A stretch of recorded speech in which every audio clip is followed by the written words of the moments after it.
Hey, what's up guys? Happy Mother's Day po sa lahat. At maraming salamat po sa mga nagsasubscribe po sa aking YouTube channel. Nasa 921 subscriber na po tayo.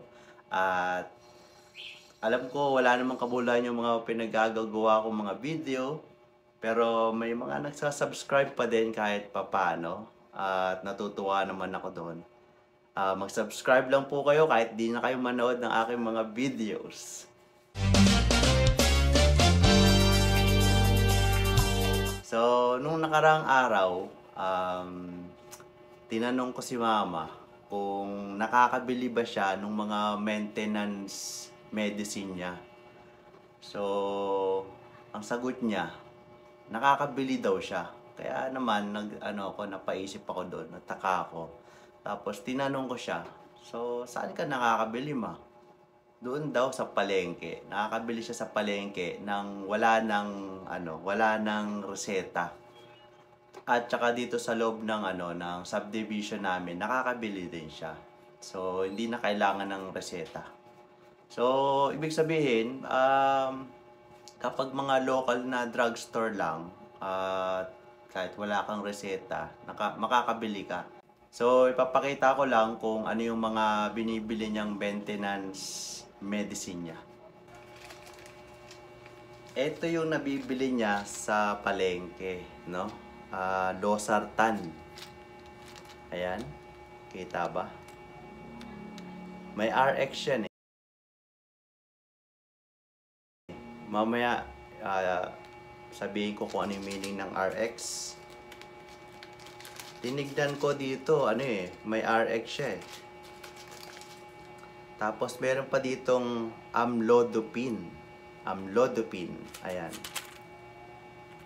Ayan. Maliwanag. Ayan. Basta may RX din siya.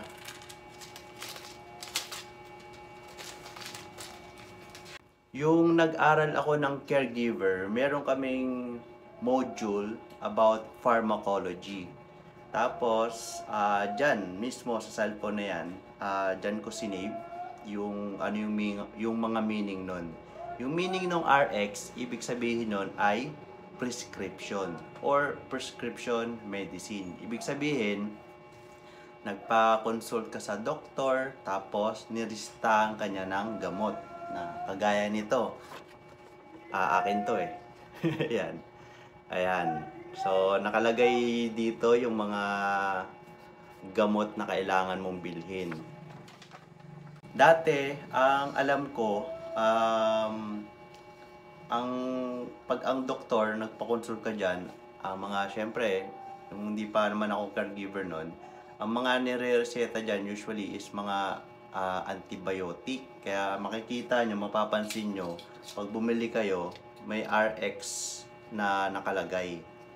Ibig sabihin, prescription medicine siya. So, hindi mo siya pwedeng bilhin kahit saang drugstore na wala kang dalang reseta. Kasi hindi ka talaga pagbibilhan ng pharmacist. Kahit makipag-away ka pa dyan, kahit makipagtalo ka pa. Yung nakaraang linggo naman, napadaan ako sa Pure Gold, dito lang sa amin, sa Tansa. Tapos, nagkataon na hindi ko dala yung reseta. Ito mismo yun. Hindi ko siya dala. Pero meron akong screenshot sa cellphone ko. Yun lang yung pinakita ko sa sa pharmacist. Tapos sabi ko, hindi ko dala yung reseta pero meron ako dito yung picture niya. So pinakita ko lang yung picture. Tapos, ayun, bumili ako ng mga good for 1 month na Pinofibrate at saka atorvastatin. So, parehas yan may RX. So, ibig sabihin, kahit wala kang dalang reseta, makakabili ka. Sa kaya nabili sa generic drugstore, nakabili ako. But I think kung siya, mga pain medicine like morphine or fentanyl na yung mga nilalagay dito na patches. Ayan.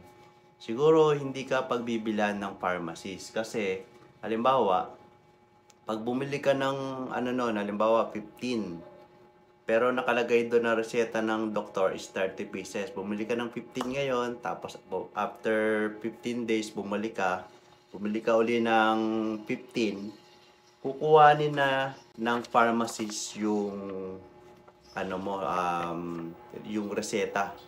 Tapos, di ko alam kung gagawin na nila doon. Basta kukuhanin na nila yon. Kasi ang alam ko, yung mga ganung klase ng mga pain medicine, ang mga nag-i-issue lang yan ay mga doktor na may license na S2.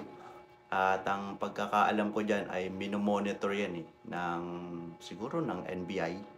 Hindi ko lang siguro, hindi ko lang, basta may nagmo-monitor po dyan. Makakabili ka naman pala talaga ng gamot basta makiusap ka lang ng mahinahon at ng maayos doon sa pharmacist. So, hindi mo kailangang argument. Hindi mo siya kailangang videohan. So, yung nakita ko sa Facebook, mga 3 weeks ago na, tapos nasundan uli doon na sa TikTok. So, nag-viral nga yun. Kaya saludo ko doon kay pharmacist dahil kasi ako syempre bilang caregiver ay nasa healthcare sector na rin ako. And syempre kailangan ko na din i-depend yung mga ganong klase ng mga tao, no? May paninindigan. Dahil kapag alam mong tama ka, kasi nakita mo naman RX dapat talaga meron yung reseta.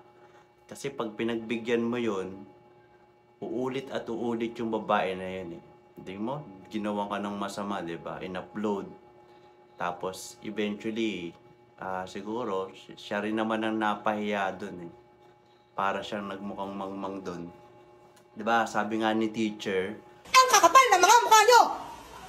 Wala kayong mararating. Ako na nagsasabi sa inyo. Wala kayong lugar sa mundo.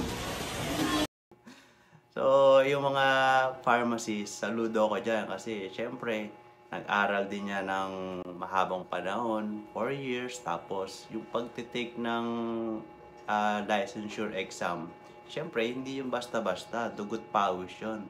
Pinagpuyatan mo yun. 'Di ba? Tapos gaganunin ka lang ng mga taong, marami talagang klase ng tao na napaka-reckless. Kala mo sobrang entitled nila sa mundo. Ito nga palang background ko is, ano naman yan, sa TAFE. So, meron din kaming modules about sa mga gamot-gamot. Pero as caregiver, hindi naman kami required bigay ng or magreseta, no? Siyempre, mas maganda pa rin pag may sakit yung consumer, yung pasyente, or yung resident, dalhin sa pinakamalapit na clinic. So, papakita ko lang ito saglit. Pero, mas maganda, meron din palang ng mga nabibili sa pharmacist, yung mga over-the-counter na tinuro din sa amin ni Miss Kat Nicholson. Yan, teacher ko siya sa TAFE.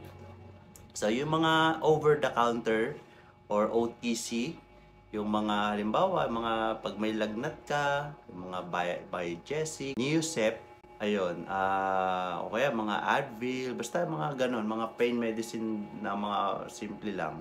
Yun, mabibili mo siya ng over-the-counter. Pero yung mga talagang medyo mabibigat na kailangan talaga ng reseta ng doktor, tapos ipupush mo na bilhin, pero hindi ko talaga pagbibigyan. Kasi doon naman kasi sa box, makikita kagad ng pharmacist yun RX nakalagay. Ibig sabihin, prescription medicine.